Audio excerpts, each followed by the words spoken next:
This is the thing. Who you choose to hang around with, who you choose to have in your posse is exactly who you become. Choose your posse wisely. I'm here to tell you that putting yourself first is not selfish, it's revolutionary. Welcome to the Woman Warrior Podcast, empowering women to light their lives on fire through Ayurveda, yoga, spirituality, and fitness. Hello, everyone. I'm Dr. Satyavani, and I'm here along with my partner, Prajna Madhavi. And we want to welcome you to the Trainerize app, our branded app. This app has two beautiful functions that we want to share with you to get your health moving in a woman warrior direction. So the first component is the fitness workout side, which is fabulous. With this app, trainers can give you a personalized experience based on your fitness goals, our dosha assessment, and fitness level. The app has phenomenal access to videos for each exercise so that there is very little confusion. There's also messaging capabilities so that trainers can continually keep in contact with you as you move further into your fitness journey.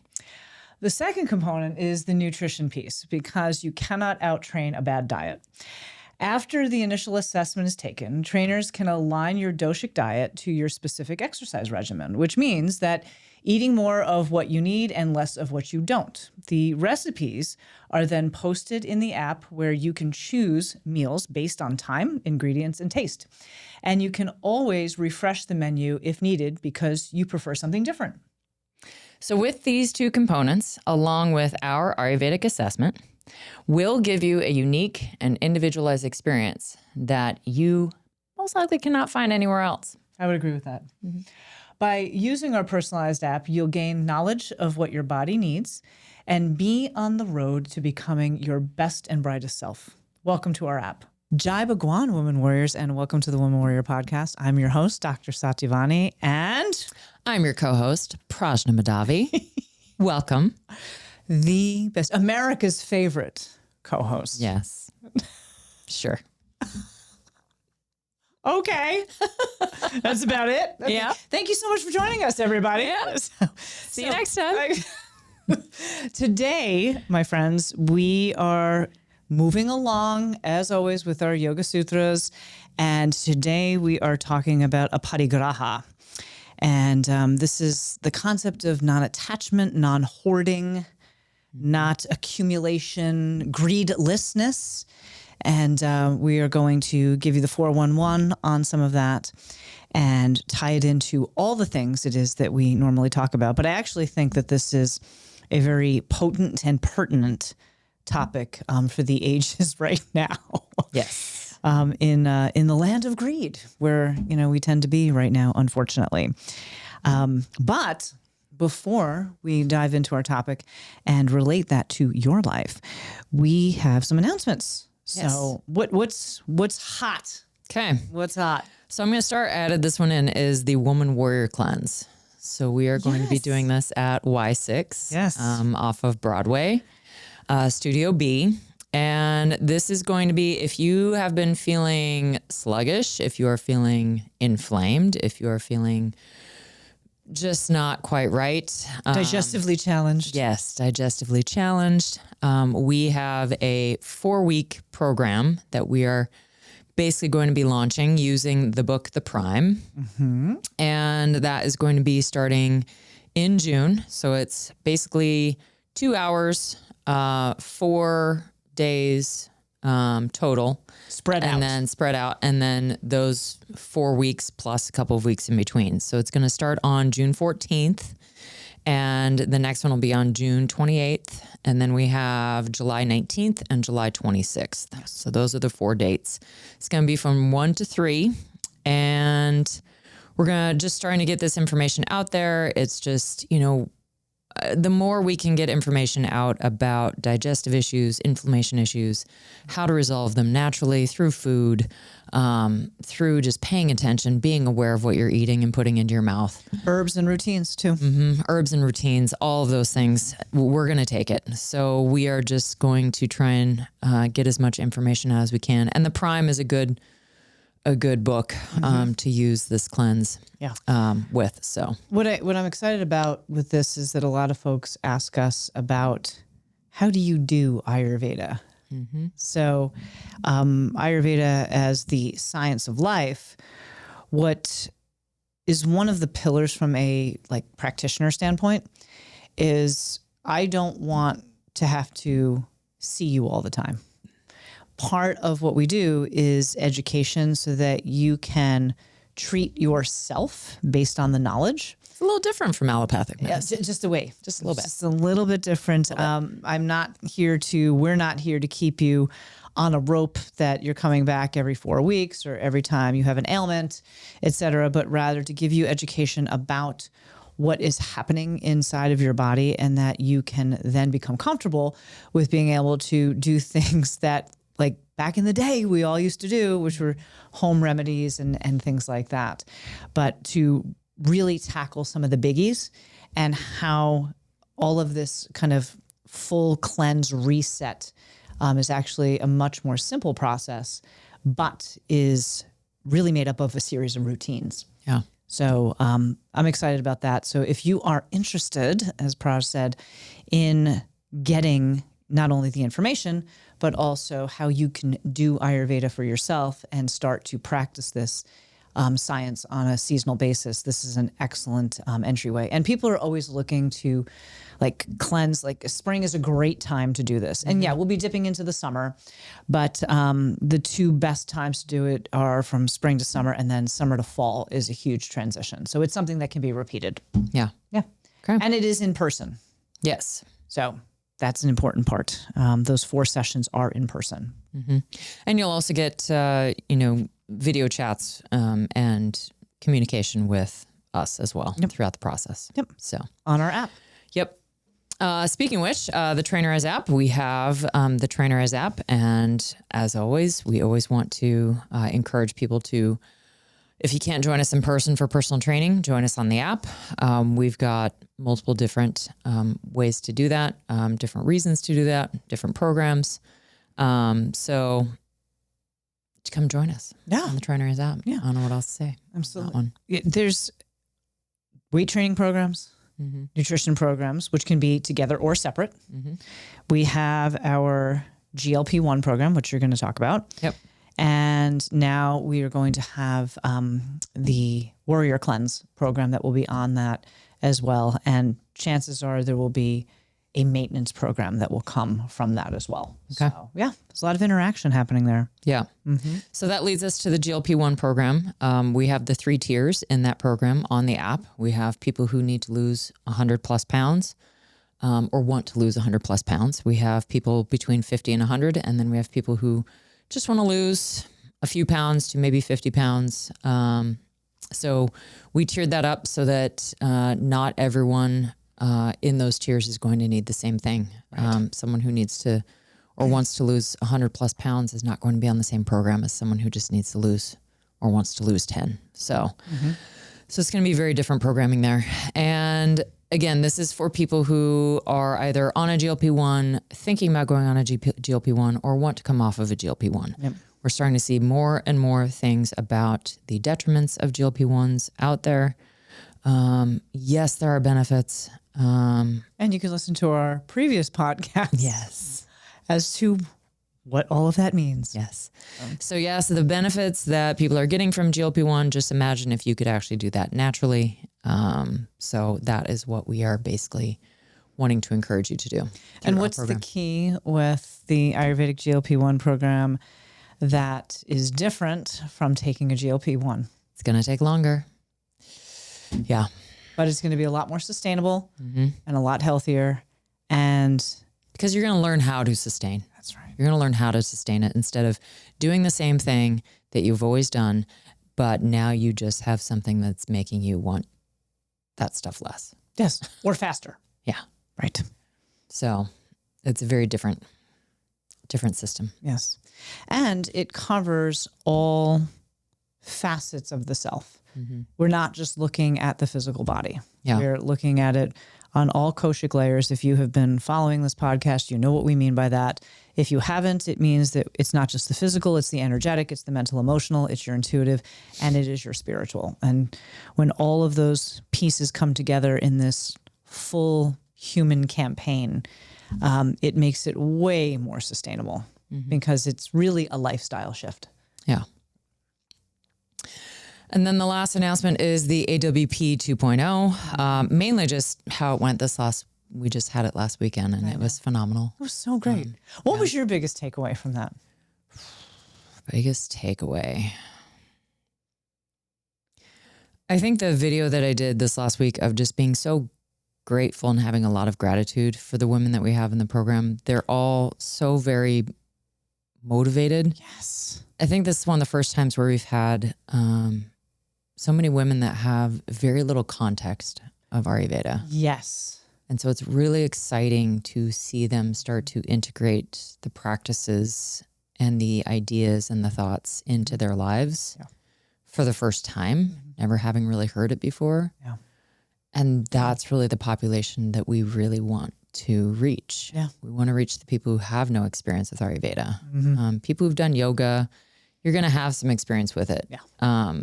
But it's just totally new to a lot of these women, and they're just taking to it so well. Yeah. And it's exciting. It is to exciting. see that. I love the aha moments where all of a sudden this connects. I was actually talking with one of the participants today on the phone because she is going into dealing with something that's happening in her workplace. And so we chatted a little bit, about that, just from a conversation standpoint, and also just, hey, I'd like some advice, et cetera. And just being able to incorporate these teachings in such a real and practical way is the very exciting part for me as well, because it's like, wow, this does apply to all aspects of life. And it's not to say that folks who have experience with Ayurveda don't benefit, because I think that they do. Yeah. And there's something so remarkable about the first timer. Like I remember, every time I teach, I remember my first time. I was an Ayurveda virgin, and just like mind blowing, and how I just could not get enough. And there's also it's also fascinating to watch the hesitancy with certain things. What resonates with some folks, and then what is I'm not quite sure about that, with others. And I was talking with actually another member just about the whole concept of chanting, and you know who you are. And she was like, yeah, good luck with trying to get me to chant. But yet she was listening to chanting while she was doing some household chores, and was like, oh my God, it was so amazing. So we'll see. We'll see. It's cool. Yep. Very cool. So yeah. So yeah, those were all the announcements that I have. Love it. And we're racing our first Deca this Sunday. Oh yes, we are. Yeah. There's that. Yep. First Deca of the season. We'll see how it goes. We have a good strategy. Yeah, we do. Yep. And, it's only 13 to 15 minutes of our life. Hopefully faster. Yeah, hopefully faster. But we'll see where it lands. So, I'm excited. Yep. I'm excited to have a new mindset about it this week. So Good. Wellness check-in, girl. Lego. Okay. What do you got? So wellness check-in for me. Yes. My physical body feels pretty good. Everything's a little tight. Everything's just a little bit sore, but not too bad. I lifted yesterday, kind of heavy, and then I did a few more things today because I know later on in the week I'm gonna not be doing that stuff, to resting for Sunday. So things are a little bit sore. I'm trying to force myself to do more foam rolling, try and work on my connective tissue, just like Jessie tells me to. And some of the aches and pains that I have been feeling, I don't know if I've just gotten used to them or they're getting better. I don't really know. But then new aches and pains come up. So, which is a sign of doing a little too much. At times. So yeah, just managing that. But overall, I feel strong. I feel good going into the DECA. Like I said yesterday, I'm going to refrain from doing country line dancing on Saturday or Friday. I'm going to refrain from it too. Yeah, forever. I The know. rest of my life. Because I was like, Yeah, no, you just don't know. it would be that I would like Totally. twist an ankle or my calves would be sore or something for Sunday because it's funny. bouncing around country line dancing. It's funny that you should have said that because when you said that, I then thought to myself, like, ooh, there are things I probably should be mindful of this week. And, one of them is when I take Brewster out to do his training, he has a walker. And so I have to put the walker in and out of my car. And like, sometimes like just depending on the positioning, like, ooh, could hurt my back. So so I was very mindful of that. Yeah. Based on what you said. So Yeah. Because my calves can get a little spicy after a little dancing for whatever reason. Yeah. Let's see. Energetically, it's warm here right now. So feeling that kind of dip in the afternoon when the temperature's up. Oh, I dipped out today. Kind of want to hibernate a little bit inside. But I've been getting a lot of good work outside in the garden, which is really always good for me energetically to be out. It looks beautiful. In nature. Yeah. Cleared out a lot of the flowers that were bloomed and now we're done and making way for the new flowers that are going to come up in the hotter weather. Got some food growing out there. Peas are starting to come up. Yeah. My cucumbers actually it was peeking out. I love it. Today. My cilantro's out. Sadly, aphids got to my plum side of my peach tree. So I guess they get that this year. Little stinkers. I'll have plenty of plums. I know. So don't worry about that. I just feel bad for the tree, but yeah, I can only do so much. And yeah, it's just, thinking about the fact that I have time every day when I see something that I need to do outside that I can do it most of the time. Isn't that so great? Instead of I can only do it on the weekends or after 5 p.m. And I have to do it fast because then I have to get to bed for the next morning and next Groundhog Day, which I don't miss at all. I don't miss it for you. Yeah, I know. Yeah, I just don't miss it. So that's nice. I think about, I was always so excited this time of year because school's almost out. Yep. And now I'm just like, it's just another day. Another day in paradise. Yeah. And it's just very different. So mentally and emotionally, that feels pretty good. Again, usually I'm super hyped up that school's almost out, but now. Is it out yet? No. When do they finish? Memorial Day is when they're done. It's a bit of a hike. I know. Yeah. And April's State usually. graduated this past weekend. Yeah. Which I thought was weird on Mother's Day. Like, I don't know. I mean, that just seemed a little odd timing. What mother doesn't want to see their kid graduate? You know what? You're right. Finally. It's just get out of the house. Yeah. Yeah. So mentally, emotionally, I am, which this will play in later. So I won't even bring it up now, but I do have some things mentally, emotionally that I'm dealing with. Really? On a consistent basis. I wouldn't have figured that out. Yeah. What up? Just, again, it's going to show up later. Okay. In some of these, Some of these bullets. Aparigraha bullets. Okay. Yeah. So I don't want to ruin it for everybody. The suspense. Yeah, the suspense. And that then plays into intuition. Intuition with keeping, what to do with my physical body and what not to do right now. And then also the mental emotional piece. Just continue to listen to my intuition and allow things to be as they are. And spiritually, still kind of working on that.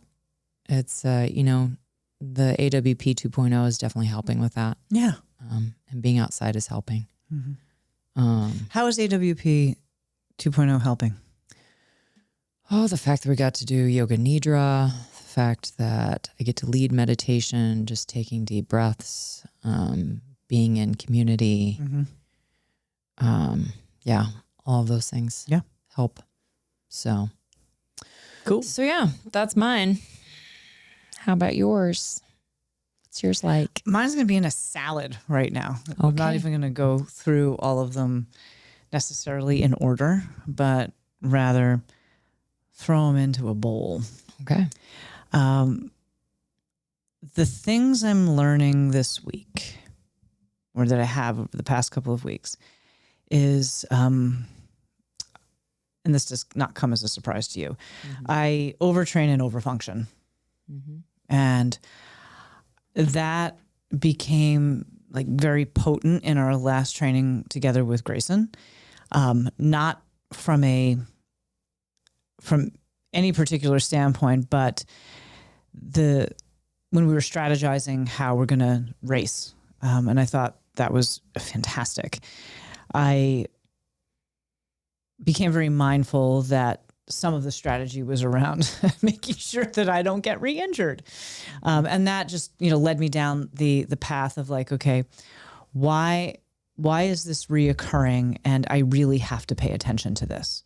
So it became a mindful practice around that, of not necessarily like, I've got to find out this reason why, but I really have to address this. Like, this isn't something I can ignore anymore. With like, oh, I'm going to get injured and then I recover and then I get injured again and then I recover. And it's the same recurring injury, or the same category, if you would, anywhere between low back and groin and hips. So, and I understand, I know all of my physical limitations, why they are the way they are, all of that, it doesn't really matter.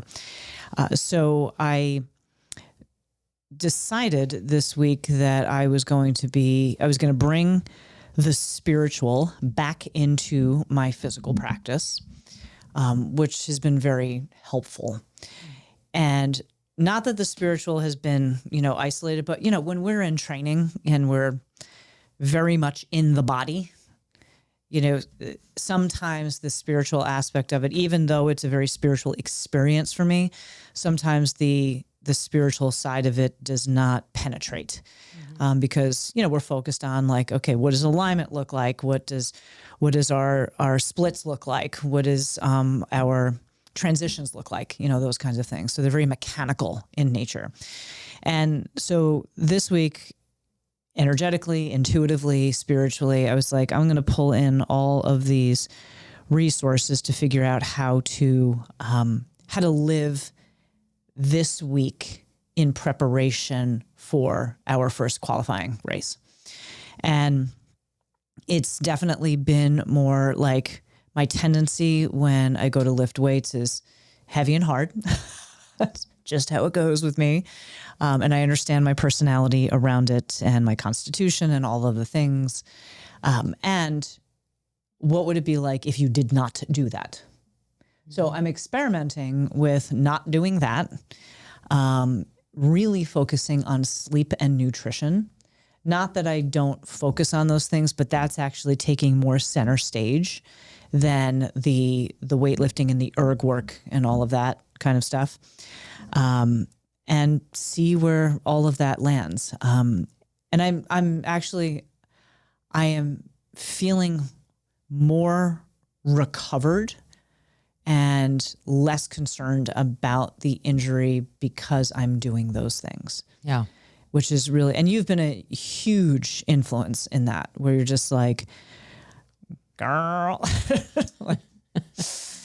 and I think it really hit hard because last week when we did our training session with Grayson, and then I had to teach a hot sculpt class afterwards. Yeah. At the end of that day, I was like, I am fucking wiped out.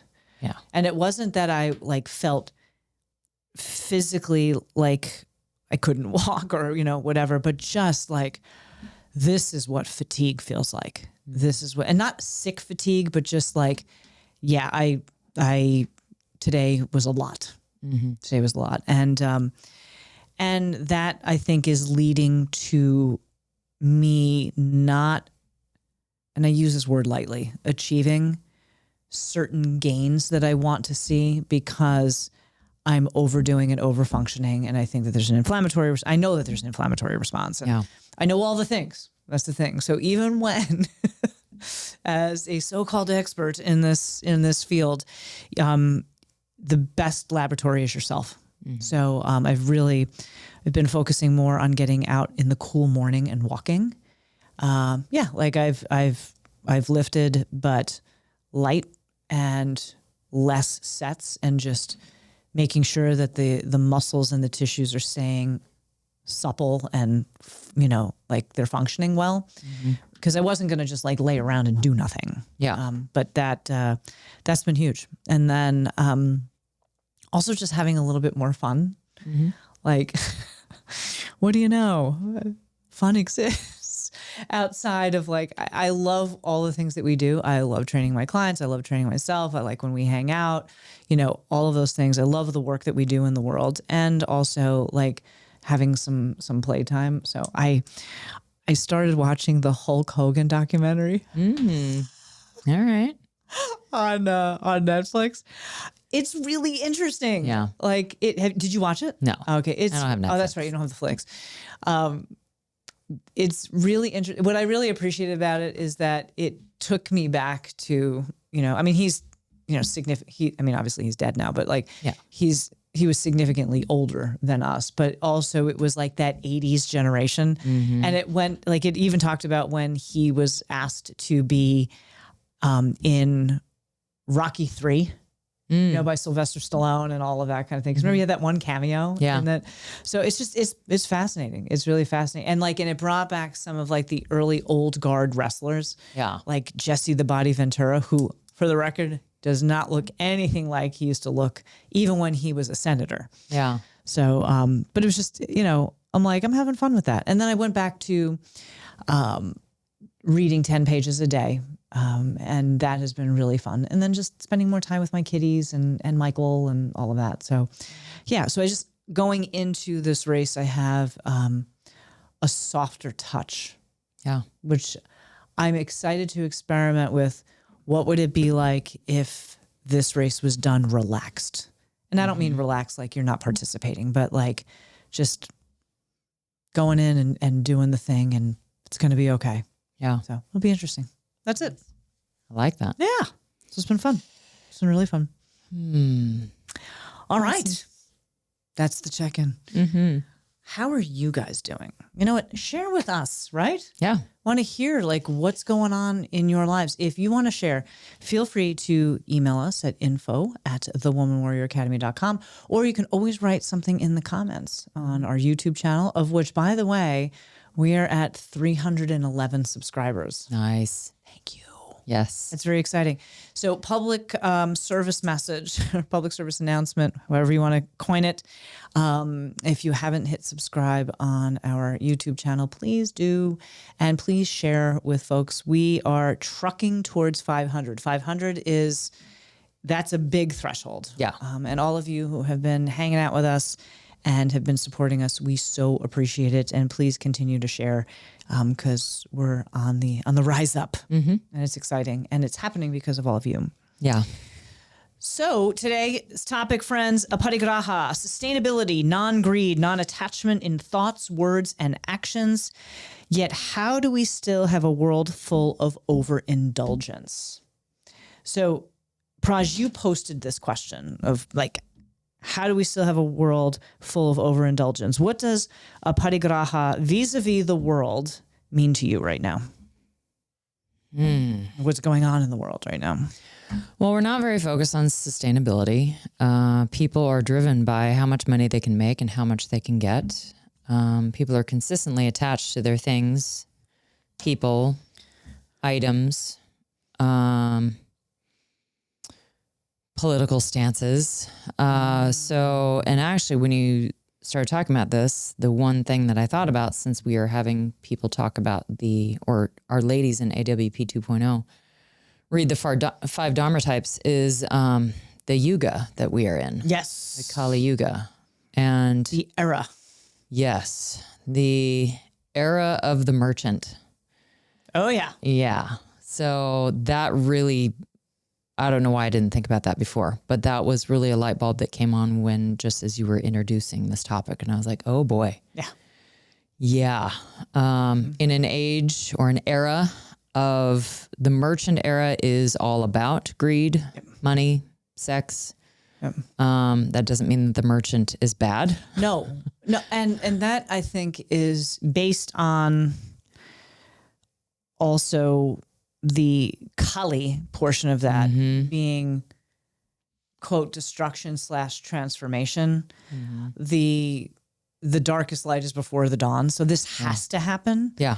And it does not mean that the merchant is a bad individual, a bad dharma type or anything along those lines. Because there's actually the positive side of the merchant. And when it's in like the Satyuga, which immediately follows the Kali Yuga, when that happens, how the merchant brings abundance in so many different ways in society. So we are right now, unfortunately, in the opposite. Yeah. So when we look around us in our social media, on other media, the fact that we have people, what I heard this morning, someone talking about, I have a $300,000 home. I'm like, $300,000 really doesn't get you that much these days. Oh God, no. So that's not really that big of a house. And we have these people living in, 2,500, 3,000, 3,500, 5,000 square foot homes. And how is that sustainable? And it just so many things. You are saying this right now, because I have literally had this same conversation with several different people over the past 2 days. And you didn't even know this. So Michael and I were watching on Apple TV, Your Friends and Neighbors with John Hamm. And it literally is depicted in the exact area that I grew up in. And it's just all of these uber wealthy people. And for the record, I did not grow up uber wealthy. The place that I grew up is very different now than it was when I initially grew up. But I had said to Michael yesterday, I'm like, because all these people they're in their 50s and they have enormous amounts of wealth and they have these humongous houses, et cetera. And I said to Michael, I said, thank God I got out, because that could have been me. And they literally have these spaces where it's like, you could not keep up with that. Yeah. And of course, they've got these staff, et cetera, that manage all of that. But how do you it's completely and utterly for status and presentation. It has absolutely nothing to do with what is needed. Yeah.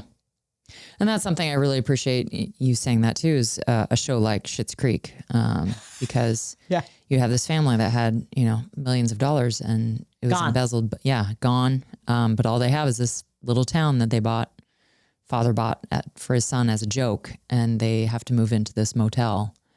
And they really start to learn the meaning of what life is really about, and what, they start to learn more about each other, and because they're forced to live together. They're not, gallivanting across Europe, or in a, 7,500 square foot home. Right. They don't even see each other. And it's really fun to see them, exist in that different setting and just learn the things that they end up learning. And it's when things are completely taken away that you really start to learn the biggest meanings in your life. So 100%.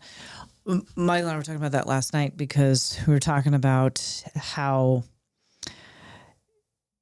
we love the fact that everything that, like the space that we live in, is manageable. It's manageable. And I remember when Michael was gone last summer, and it was just me and the kiddies in this 1,100 square foot townhome. I'm like, this is too much space for me. Like, I hearkened back to the days when I lived in a tiny studio apartment in New York City. I was like, I could hang there again, just because at the end of the day, Aparigraha really asks, what do you really need? Yeah. What do you really need? And unfortunately, I think need and want have become synonymous, and want comes from this idea of lack. Yeah. I want this because I don't have this or I don't have that. And if I don't have that, then I'm not good enough. I'm not a person. I mean, fill in the I don't blank. fit into society. People will look at me differently. Yes.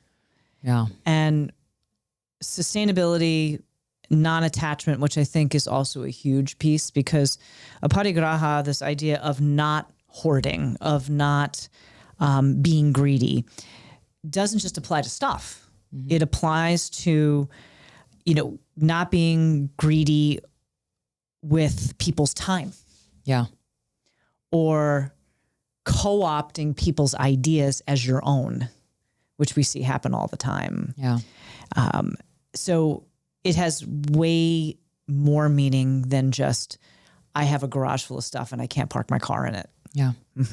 And even our society, I talked about this in economics a lot because I loved the behavioral side of economics. I always told the kids, I'm like, I really don't like math. Like math is not my favorite. So I'm with you on math. However, the behavioral side of economics was fascinating because how people behave, how they spend their money, and how nations behave. And I was thinking, I would always tell them, I'm like, when you live in a nation that is based on the fact that they need gross domestic product to grow at a certain level every single quarter, that's not sustainable. No. That means that we all have to just buy more shit. Right. All the time. From other people. Our government has to buy more shit all the time. I'm like, that's not sustainable, nor is it a good model. Well, and we're seeing that play out right now. So it was really hard to get that across to them, but it was also that idea of, okay, you need this little tiny home. Right. You want this, but this is somehow becomes what you think you need for some reason. Well, and I use the classic example of the introduction of the SUV. When I was a kid, we had a 2-door Mustang car, and the Mustangs were not what they are now. And there's plenty of room for my dad, my mom, my brother, and I. And then we had a station wagon, like those wood paneled station wagon. Oh yeah. Oh yeah. Griswold's station wagon, which was fantastic. But still, you compare that car. I mean, it's a boat. Don't get me wrong. Like big hunk of metal. No TVs in the back seat. Right. But like, No. remember when the SUV got introduced? I remember the smallest SUV, that I saw as a child, which is still significantly smaller than what it is right now, was the Bronco. Was it Chevy made the Bronco or Ford? Ford Bronco. I think it was a Ford Bronco. Yeah. I think Ford made the Bronco. For all you car people out there, you can let me know if I'm right or wrong. But, Sorry. And I had a classmate whose father had that car, and I was like, oh my God, that thing is huge. You put that Bronco next to like a Cadillac Escalade right now, it is a midget car. And we've bought into this whole thing. Well, like, I have kids, and so we all need this room. And need it. Yes, like They need their iPads because if they're streaming, and they have to have television screens to entertain them. They've got to have their headphones so that they have to listen. So I don't have to hear their stupid movie. Like, yeah. I remember when my brother's kids, my niece and my nephews, were young, and he bought a car that had TVs in it, and I was like, what the fuck? Like, that just blew my mind. I mean, now that's standard operating procedure, but I remember thinking to myself, like, what the hell is going on here? So, yeah. And what happens as a result of that is we become attached to things because we think that they are adjectives for our identity. That because I have this thing, then it makes me in this category. It shapes my identity according to this. And that becomes a very dangerous space because then we fall right down the chute of overindulgence. Well, I have to keep this persona up So I have to have this, and I have to have that, and I have to have this partner, and I have to have this type of house, and I have to live in this type of neighborhood, and all of that stuff. And that's actually what the owners of the means of production want us to do, because they want us to keep buying shit, and they want us to keep focused on those things to establish our identity, so we have no idea what's going on over here. So Yeah. So according to the Yoga Sutra, attachment arises from fear. And the root cause of fear is what we call avidya, or ignorance. We are afraid we won't have enough. We are afraid of not having something when we need it, of not being loved, of being alone. And ultimately, we are afraid of dying and are afraid of the unknown. The concept of avidya, which is in the Yoga Sutras, is actually one of the klishas. And the klishas, the word klesha means afflictions. So, and there's a whole discussion about the klishas in the Yoga Sutras that talks about these afflictions that all humans have that prevents us from not only achieving enlightenment, which is its own concept, but also from fully understanding who it is that we are.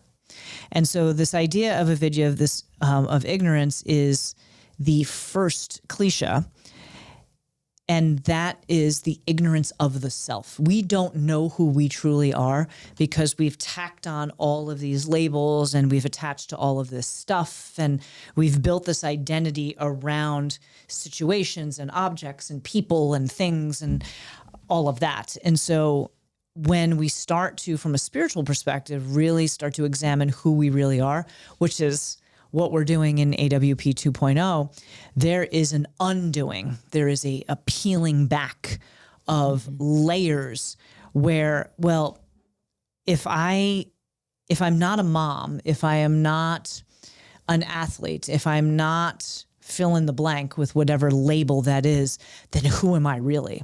And I actually think that the United States in general, probably the world, is in an identity crisis right now. We are all in a space of avidya where ignorance is a huge play. And we think that the way we get out of that ignorance is by hoarding.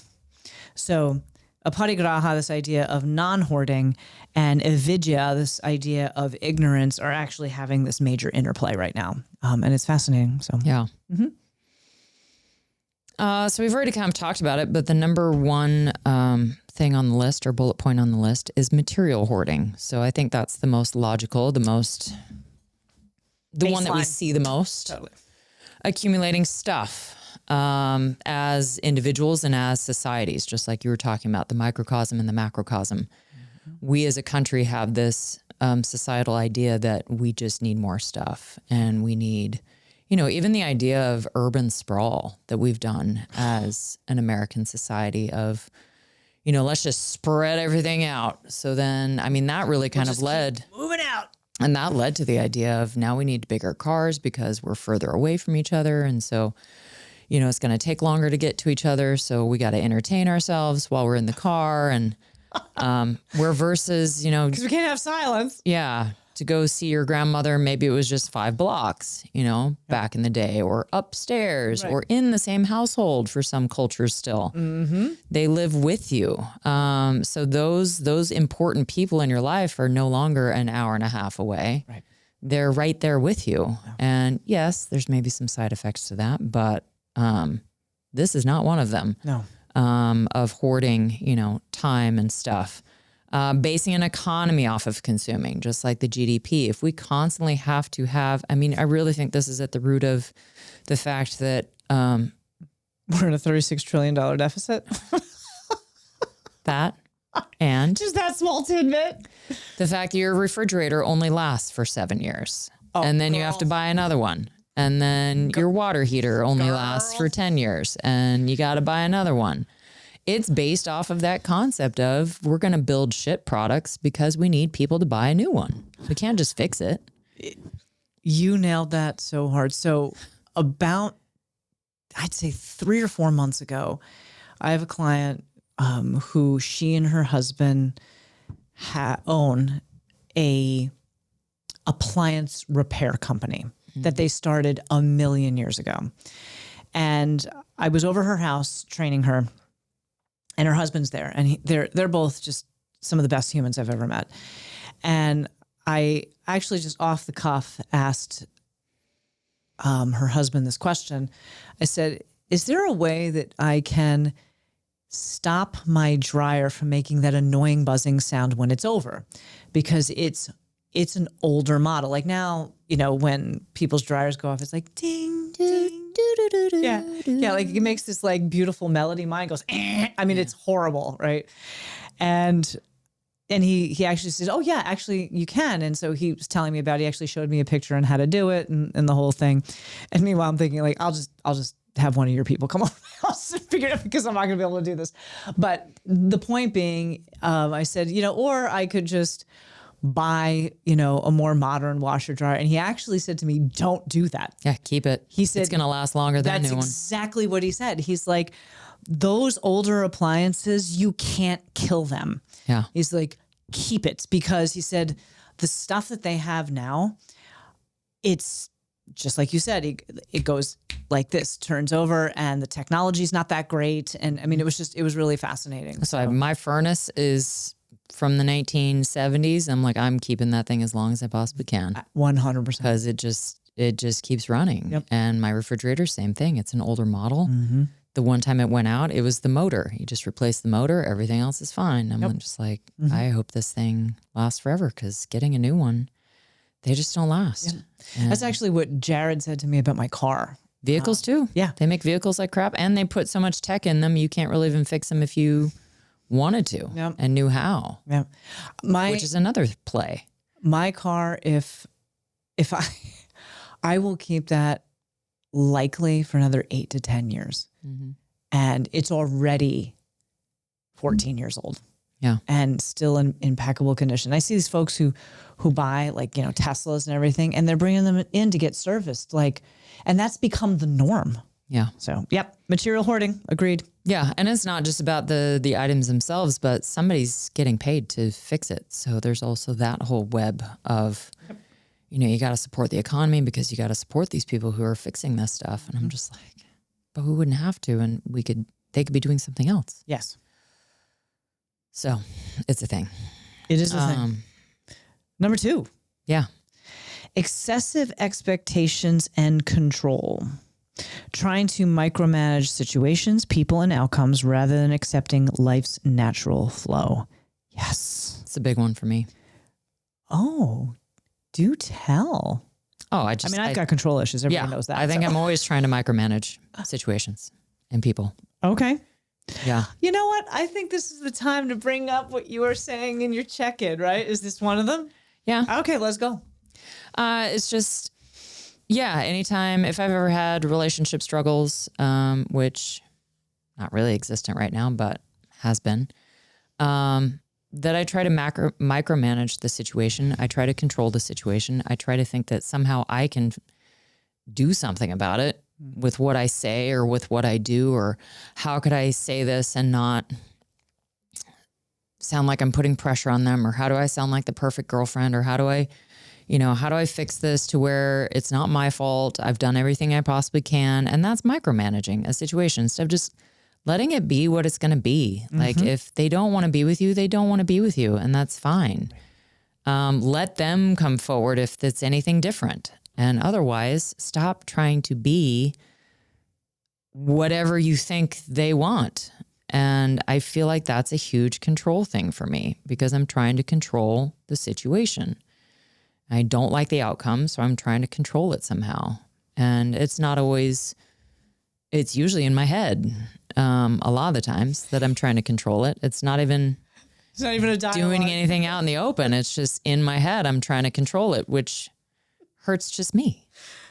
I'm the only one that's suffering from that. I'm so sorry. So it's it's also excessive expectations, like expecting everything to be perfect, expecting myself to be perfect in every situation. Mm-hmm. It's just not going to happen. No. I'm really trying to work on maybe not being so perfect or trying to be so perfect, just trying to be more me. Yes. And I'm trying to figure out, again, always becoming. I'm still trying to figure out who I am. Mm-hmm. Aren't we all? To a certain extent. Mm-hmm. Yeah. I think we all deal with that. Mm-hmm. And I think it's also going back to this idea in Aparigraha of non-attachment in thoughts, words, and actions.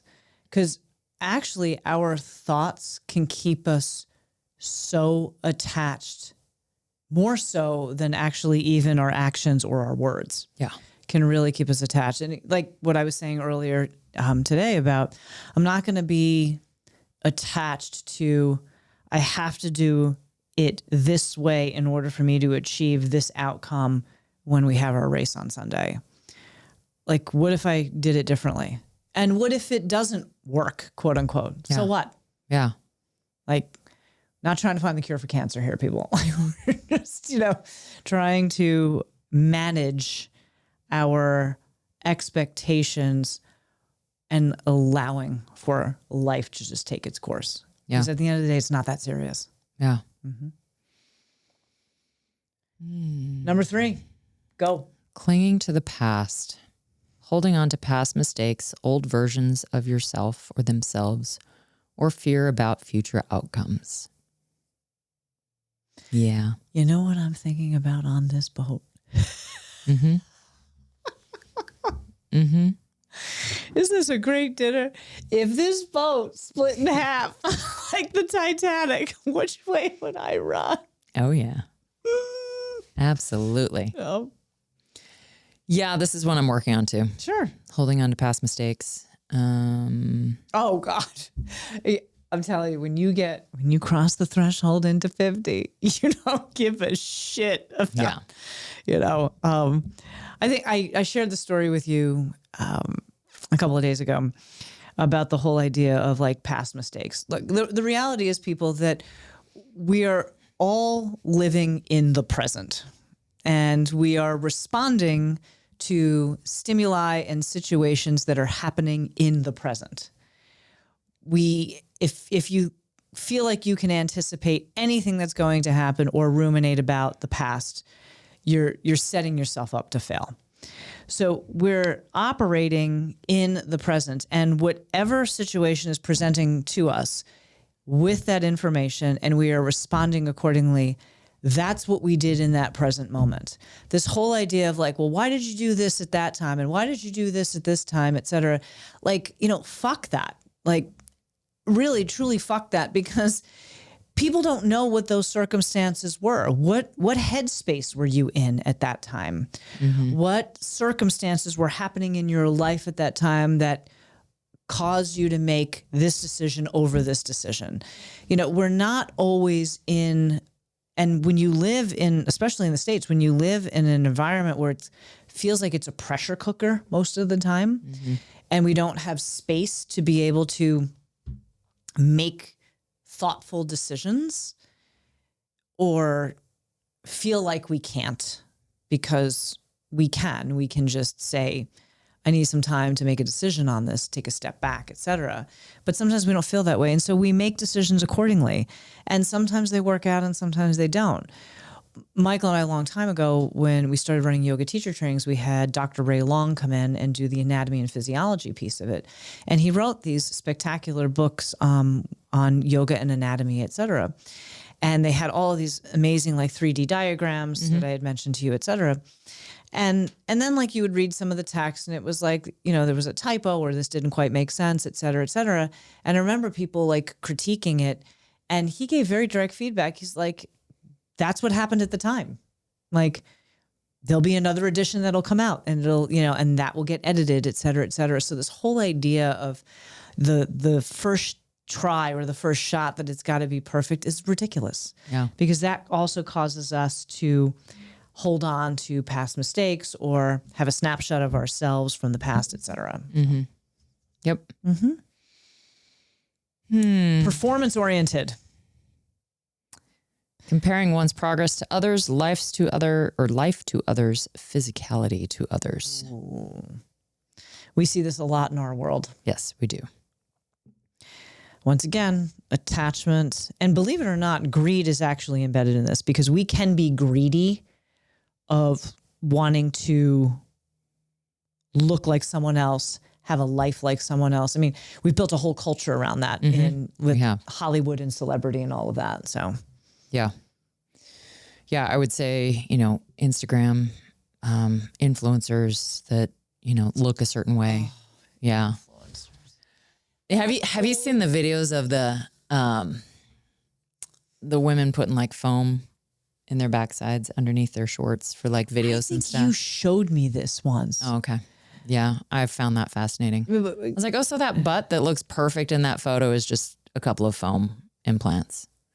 They really, I mean, they do everything they can to get people to think that's what I want to look like. Yeah, that's not even what she looks like. She's got foam butt implants in her pants. So she didn't even get that butt by doing that exercise. In the absolute fuck. Yeah.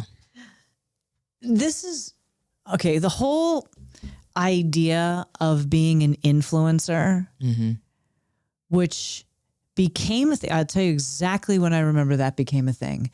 That became a thing in about 2009, 2010.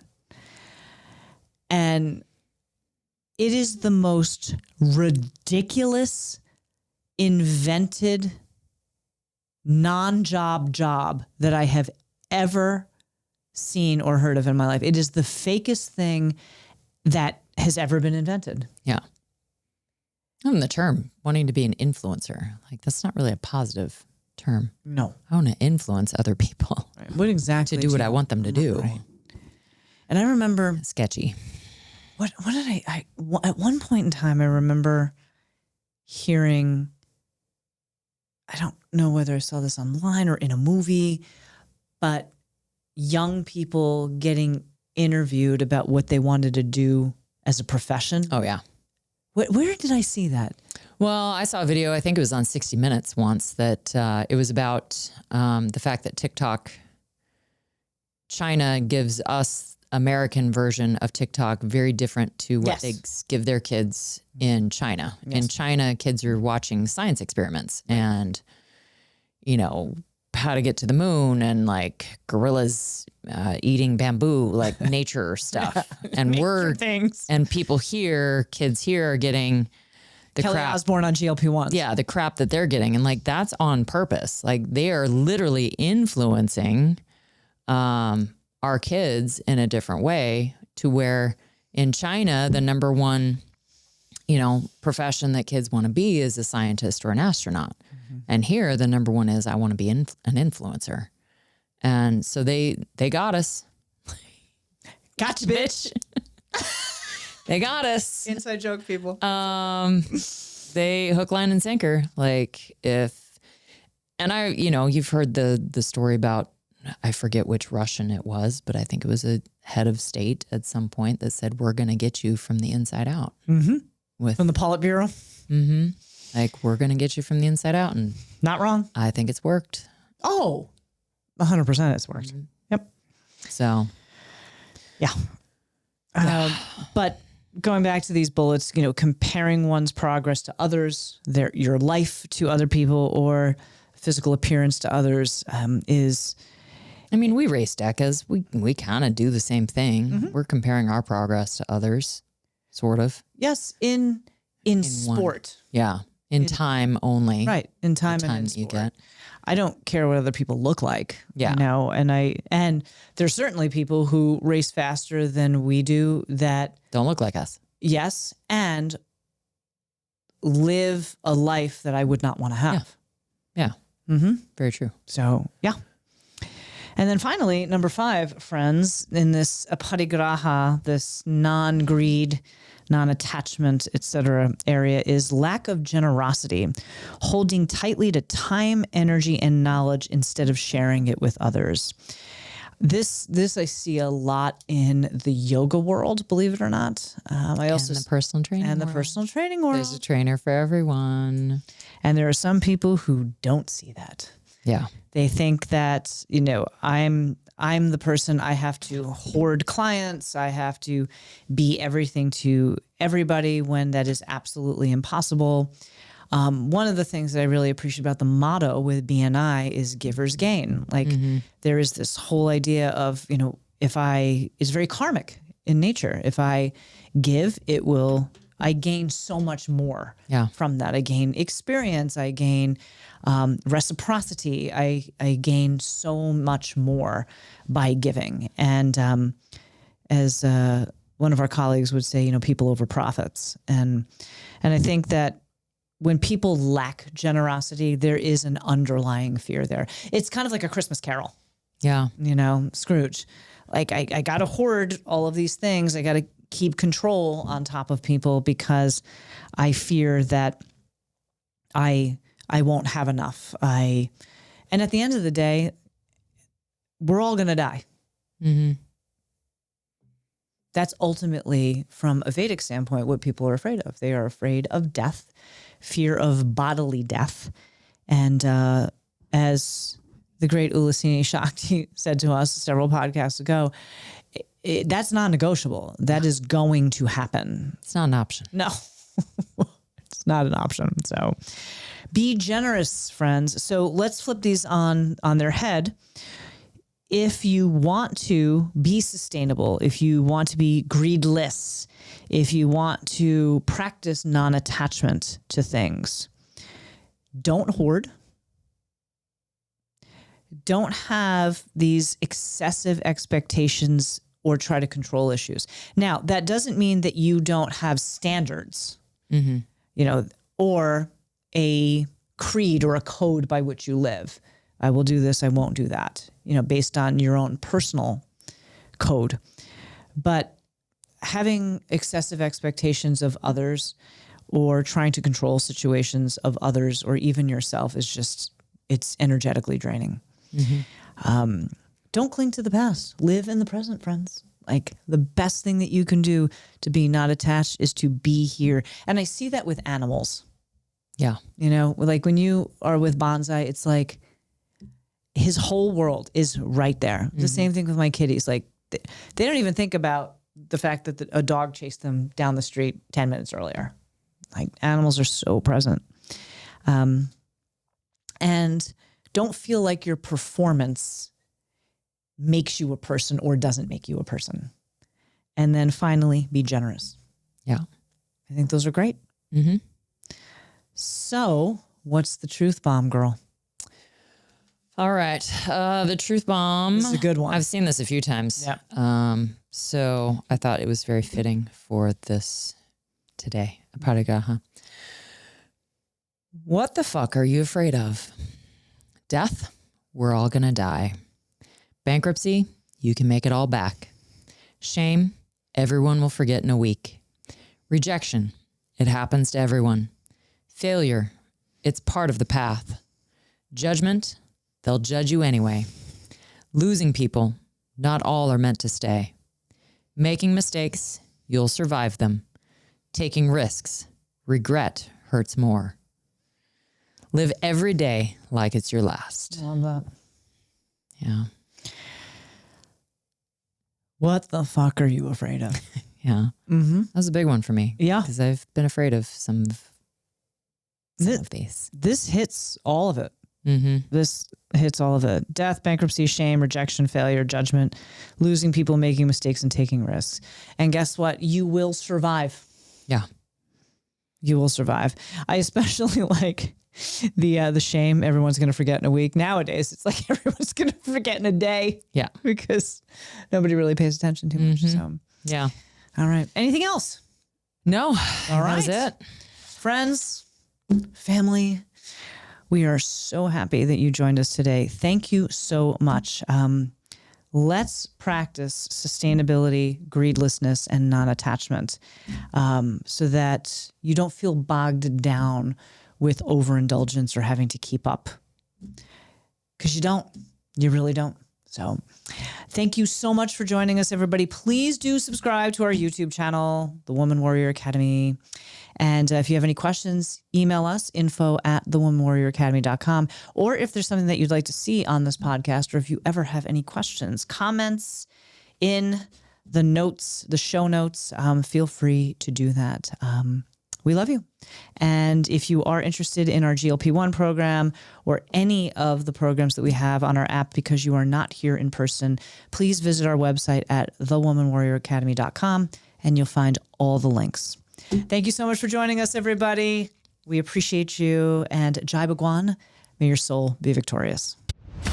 Is life hard? Yeah, it's really fucking hard. And you can also have the life it is that you want. You just got to work for it.